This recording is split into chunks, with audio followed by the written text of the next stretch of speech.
1950 সালে 6ই সেপ্টেম্বর কুর্মী জাতিকে এসটি তালিকা থেকে বাদ দেওয়ার প্রতিবাদে আজ শুক্রবার সকাল 10টা থেকে সাঁওতালডি 1 নম্বর গেটে কালা দিবস পালিত হলো আদিবাসী কুর্মী সমাজের পক্ষ থেকে। প্রতি বছরের মতো এবারেও পাড়া ব্লকের সাঁওতালডি 1 নম্বর গেট থেকে কাঁকিবাজার হয়ে 2 নম্বর গেট পর্যন্ত কালো ব্যাচ পরে মিছিল করা হয়। তারপরে 1 নম্বর গেটে পথসভায় বক্তব্য রাখেন নেতৃত্বরা ও দিনটির তাৎপর্য তুলে ধরা হয়। উপস্থিত ছিলেন আদিবাসী কুর্মী সমাজের জেলা সেক্রেটারি ধ্রুবলাল মাহাতো, লক্ষ্মীকান্ত মাহাতো সহ অন্যান্যরা। তৎকালীন আমাদের যে নেতৃবৃন্দ, আমাদের যে সমাজের যারা মান্যগণ্য তারা বলেছিলেন, সেই দিন বলেছিলেন যে পুরাতন যে রেকর্ড, পুরাতন যে খতিয়ান, সেই রেকর্ড দেখে পরবর্তীকালে যারা ইয়াতে আছে তাদেরকে আনার জন্য বিভিন্ন রকম ব্যবস্থা করা হবে। কিন্তু আজ পর্যন্ত যেভাবে তারা শোষণ বঞ্চনা করা হয়েছে, আমাদের উপর যে নানা ধরনের যে বঞ্চনা এবং শোষণ সংগঠিত করা হয়েছে, এই জমি জমা থেকে শুরু করে বিভিন্ন ক্ষেত্রে বিভিন্ন ইয়েতে আজকে সব থেকে যে আমাদের যে ডিএনএ টেস্টের মাধ্যমে দেখা গেছে যে প্রায় 60 থেকে 65,000 বছরের যে এখানকার আদিবাসী বসবাসকারী, তাদেরকে আজকে যেভাবে বিলীন হতে চলেছে, আজকে আমাদের ভাষা, ধর্ম, আমাদের সংস্কৃতি সব আজকে লুটপাট হয়েছে।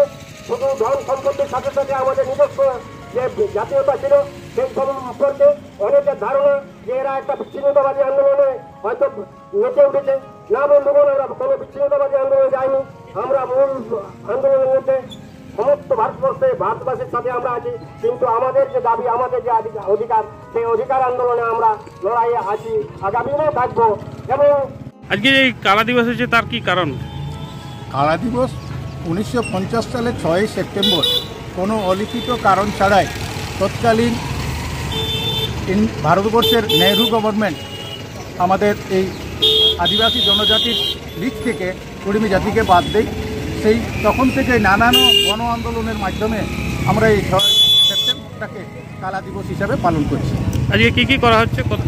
আজকে আমাদের পশ্চিমবাংলার 4টা জেলায় প্রতি ব্লকে আমরা কালা দিবস পালন করছি, যাতে আমাদের কুর্মী জাতিকে পুনরায় এসটি তালিকায় অন্তর্ভুক্তি করতে পারি। আজকে সাঁওতালডিতে কি যে মিছিল করা হলো, কত দূর করা হলো এটা? সাঁওতালডি বাজার 1 নম্বর গেট থেকে 2 নম্বর গেট অবধি আমরা মিছিল করেছি এবং জনগণের কাছে আশা ভরসা রাখছি তারা যেন সহযোগিতা করে আমাদের এই আন্দোলনে আমরা যাতে পুনরায় এসটি তালিকায় অন্তর্ভুক্তি হতে পারি। আগামী দিনের পদক্ষেপ কি হবে? আগামী দিনে আমরা কিছুদিন আগে আমরা সিএমের সাথে বসেছিলাম, আপনারা হয়তো জানেন, এবং 20 তারিখ আমরা একটা বিশাল র্যালি করব প্রতি জেলা সদরে, এবং ডিএম এবং এসপির মাধ্যমে আমরা আমাদের দাবি রাজ্য সরকার এবং কেন্দ্র সরকারের কাছে পাঠাবো।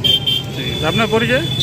আমার নাম ধ্রুবলাল মাহাতো, আদিবাসী কর্মী সমাজ, পুরুলিয়া জেলা সেক্রেটারি। এখানে কারা কারা অংশগ্রহণ করলেন? এখানে আমার সমস্ত পাড়া ব্লকের সক্রিয় কর্মীরাই অংশগ্রহণ করেছে। ঠিক, ধন্যবাদ।